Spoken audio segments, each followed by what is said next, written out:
You've done everything right. And still something inside you feels unsettled. You wake up, but it doesn't feel like your life.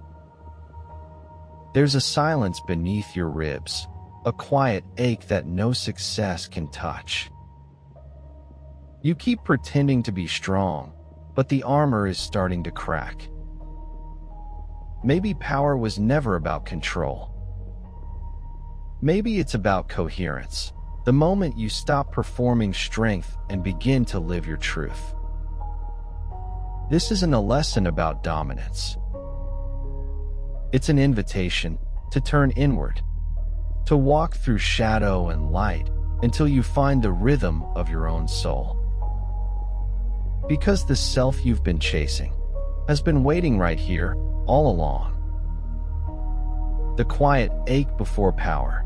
You've done everything right, and still something inside won't settle. You wake up, but the air feels borrowed, like the day belongs to someone else. There's a silence growing beneath your ribs, a quiet ache that no achievement can touch.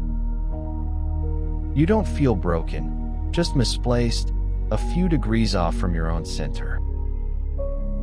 You've seen how the world rewards hardness, how tenderness gets dismissed, how honesty feels unsafe. So you built your calm like armor, learned to smile through storms, and called it strength. But the ache remained, and the silence kept growing. Power, they told you, is dominance. But real power is coherence. Control tightens the jaw. Coherence softens the breath. Control demands obedience. Coherence invites trust. There's a point where exhaustion meets awakening, where pretending strong collapses into being real. That's the threshold we cross here. Not a manual for control, but a map back to your center. Close your eyes for a moment.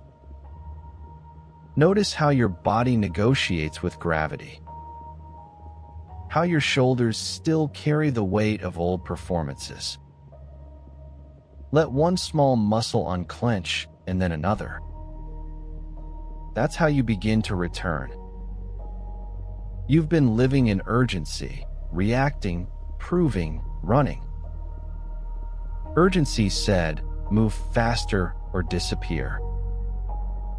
But your soul never wanted speed, it wanted rhythm. It wanted to walk, not chase.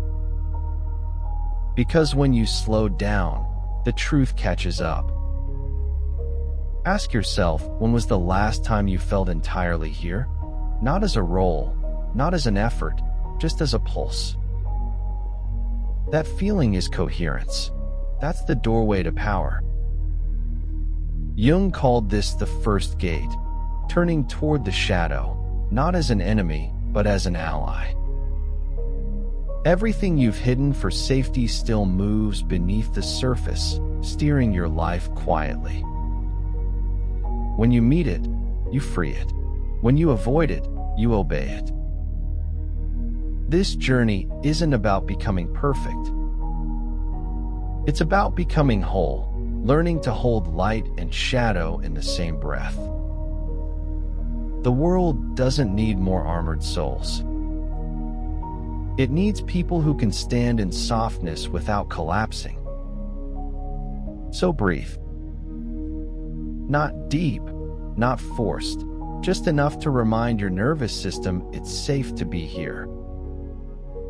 Because belonging begins with permission. Not from them, from you. You are not here to dominate. You are here to emanate. Presence isn't volume, it's density, the felt gravity of a life gathered in one place. When you arrive, others adjust. And maybe that's what power truly is, not control, not perfection, but coherence, the quiet alignment between who you are and how you move through the world.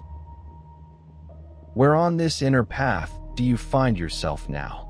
Shadow literacy, the wisdom of what you don't say.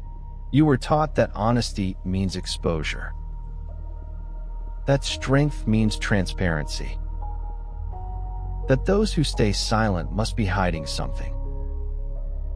But truth is more tender than that. What you hold back isn't always deceit. Sometimes it's devotion to the parts of you still learning how to stand in the light.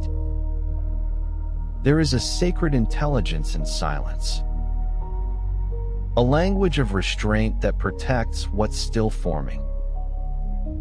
Jung called it the shadow, not the evil self, but the unlived self.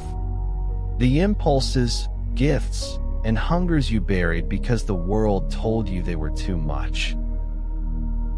Now that shadow speaks through hesitation, through the pauses you can't explain, through the tightness in your chest when someone looks too closely. Every secret is a signal. Every omission, a trembling kind of truth. You don't need to reveal everything to be real. There's power in selective presence, in knowing which truths belong to silence until they can breathe without shaking. Transparency, without discernment, becomes self-betrayal. But discernment, rooted in love, becomes sovereignty. This is the art of intentional ambiguity, not manipulation, but protection. You don't distort the truth. You choose the frame. You let the unfinished stay sacred until it's ready to be seen. Ambiguity is like fog. It conceals the fragile without erasing the form. It lets the world guess while you continue to evolve. And in their guessing, they reveal themselves. The unpredictable cannot be possessed. And that is your quiet armor. But even fog has borders. When ambiguity turns into deceit, the soul begins to fracture. Each lie, no matter how small, carves a crack in your foundation. Power without integrity always collapses. So you learn to hold back what's sacred, but not what's true. To protect your light, without pretending it isn't there. Think of a mirror veiled in silk. You can see its outline, the shimmer beneath, but not every detail. That's how your presence should feel, revealed enough to invite trust, concealed enough to preserve depth. In a world obsessed with exposure, mystery becomes a form of strength. There's beauty in not rushing to explain yourself. Those meant to understand will wait through your pauses.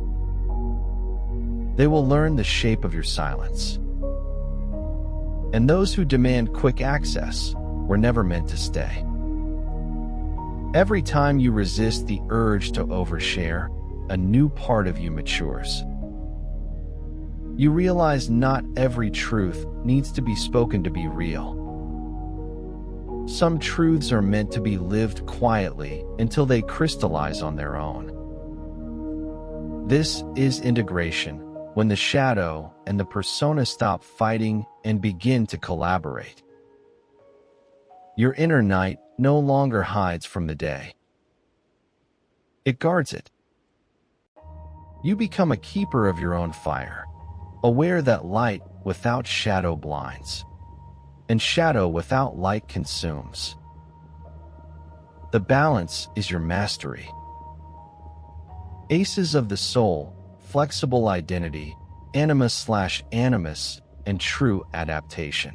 You've been told to be yourself, as if the self were a single, unchanging shape. But you are a constellation, shifting faces, countless languages, one essence beneath it all. Every environment calls forth a new reflection. And none of them are lies. There's a part of you that adapts to be understood, and another that watches quietly, asking, which version feels like home? But flexibility doesn't mean pretending.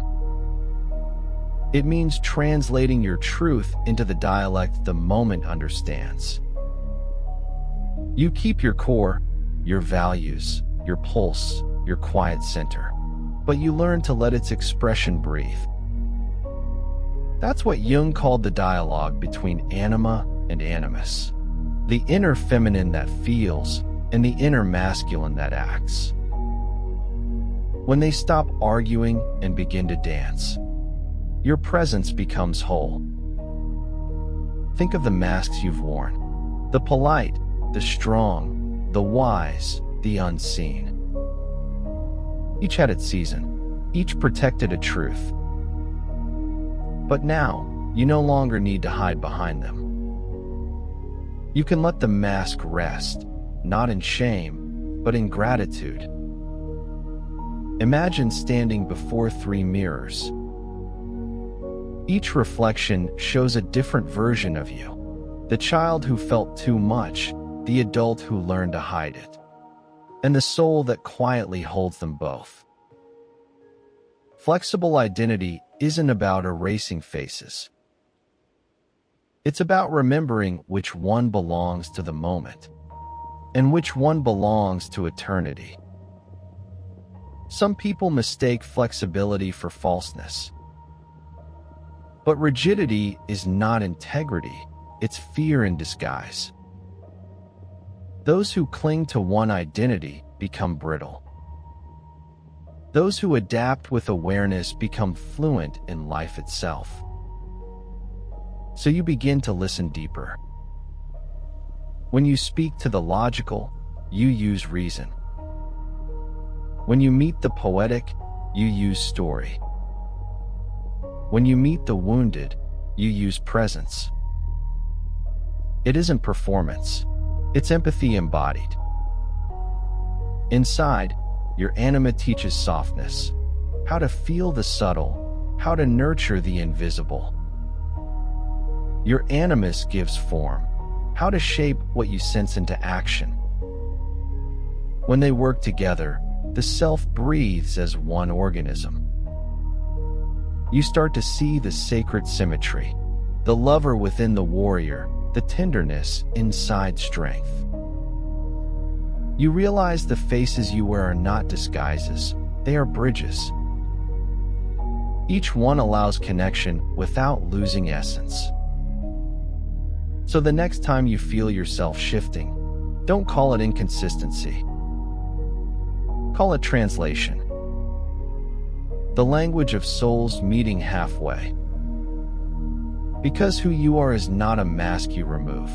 It's the living rhythm beneath every face you've ever worn. And when you stand still long enough, you realize each of them is returning home to the same center. The art of not clinging, letting go, and the calm power of silence. You've been taught to hold on, to people, to plans, to outcomes. The world praises those who never release their grip. But holding on too long turns courage into tension. And what once was strength begins to ache. Letting go is not giving up. It's remembering you were never meant to control everything you love. It's the art of staying connected without being bound.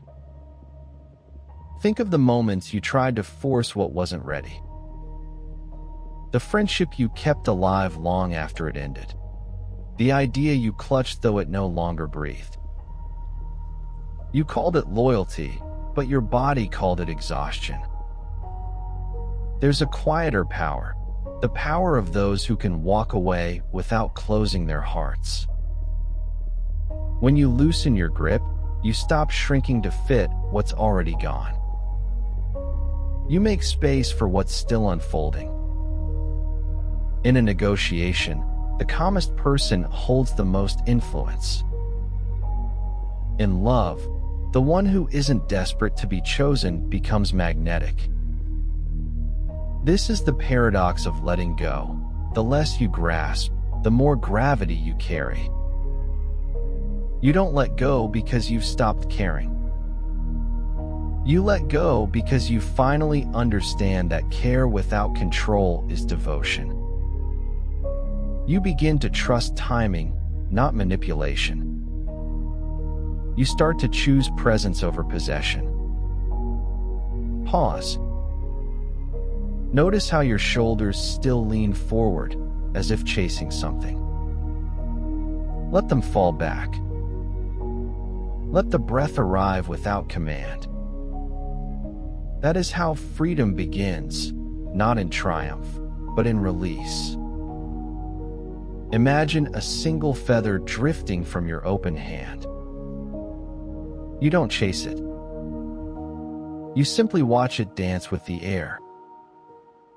That's what surrender feels like. Not loss, but collaboration with what is. Silence becomes your teacher here. When you stop filling every space with reaction, you start hearing what life has been trying to say. Some answers don't come as words, but as calm that suddenly feels like truth. You realize you can't rush what needs time. You can't hold what needs to fly. And you can't force coherence, you can only allow it. Letting go doesn't mean you stop caring. It means you stop clinging to your version of how it should be. It's the posture of open hands, ready to receive, ready to release. So the next time something begins to slip away, don't chase. Breathe. If it's meant for you, it doesn't need to be gripped. It will find you again, lighter, freer, truer. The one who can let go is the one who no longer fears life's rhythm.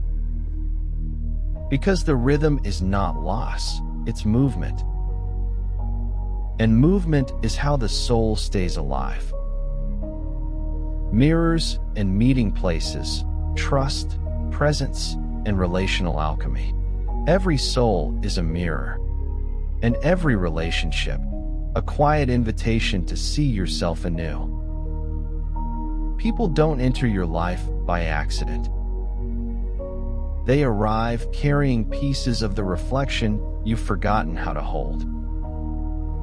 When someone truly sees you, it's not flattery, it's revelation. Their gaze becomes a bridge between what you show and what you hide. In that meeting place, healing begins. Jung once said, "What we don't make conscious appears in our fate." So life keeps sending you mirrors, in the lover who triggers you, the friend who leaves, the stranger whose kindness feels like memory. They're not punishments. They're invitations to recognize the unspoken within. You don't meet others to be completed. You meet them to be remembered. Each connection reveals a new contour of your soul. But the moment you demand the reflection to stay still, it shatters. Presence is what keeps the mirror clear. When you stop performing, when you simply listen, people begin to show you who they truly are. Silence becomes sacred again. You stop trying to fix. You start learning to witness. True connection doesn't come from sharing everything. It comes from sharing the right things, at the right depth, at the right time. To be seen is not to be exposed. It is to be met. Sometimes the most healing moment isn't in words at all. It's in the pause between them. It's the soft breath after confession. When both hearts finally exhale, you begin to notice the alchemy of presence. How calm changes rooms. How steady attention melts defenses. Your energy starts to speak before your mouth does. And people listen, not to your words, but to the stillness behind them. You no longer chase to be understood. You cultivate resonance instead. You learn to trust that not everyone is meant to meet you deeply. Only those walking at your same frequency will. Some will mistake your quiet for distance. But that's because they've never met someone who listens without needing to control. You understand now, love without ownership is freedom. Presence without pressure is power. So, sit with those who make you feel expansive. Speak less, feel more. Let silence be the bridge that says everything. Because when two people meet without agenda, the air changes. The invisible becomes visible. And the soul, for a brief moment, recognizes itself. Maybe this is what we're all searching for. Not endless noise, not constant understanding, but one steady reflection that whispers, "I see you. I'm still here." Walking the gray with a golden thread, boundaries, integrity, and the quiet light of mastery. Life rarely moves in black or white. Most of it unfolds in shades of gray, where right and wrong blur. And the only compass that matters is the one glowing quietly inside your chest.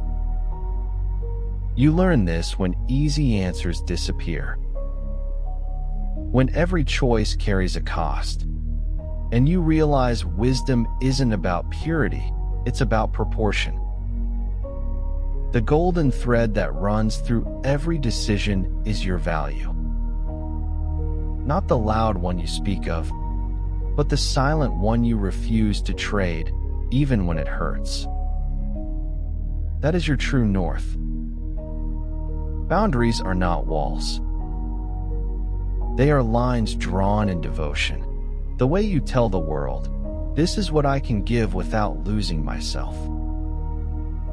Without them, love becomes absorption and strength becomes performance. The mature soul learns that compassion without boundaries turns into chaos, and power without ethics corrodes from within. So you begin to choose with clarity, not guilt. You stop apologizing for protecting your energy.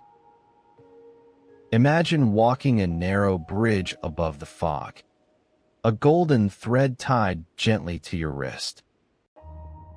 Each step forward feels uncertain, but the thread reminds you, integrity doesn't need perfect clarity, only steady direction. There will be moments when truth and kindness collide. When doing what's right for your soul hurts someone else's comfort. In those moments, remember, authenticity isn't cruelty. It's a commitment to reality. And reality, though sharp, always leads to peace. You don't owe the world constant access. You owe it your wholeness. The self that doesn't fracture just to be approved. Because people trust not the ones who please, but the ones who stay congruent. Power, without conscience, becomes violence. Love, without discernment, becomes surrender.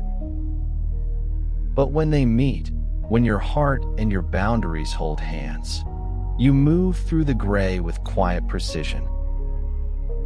That is what Jung called individuation, the alchemy of becoming whole without losing humility. Not saint, not shadow, but something beautifully in between. So pause here.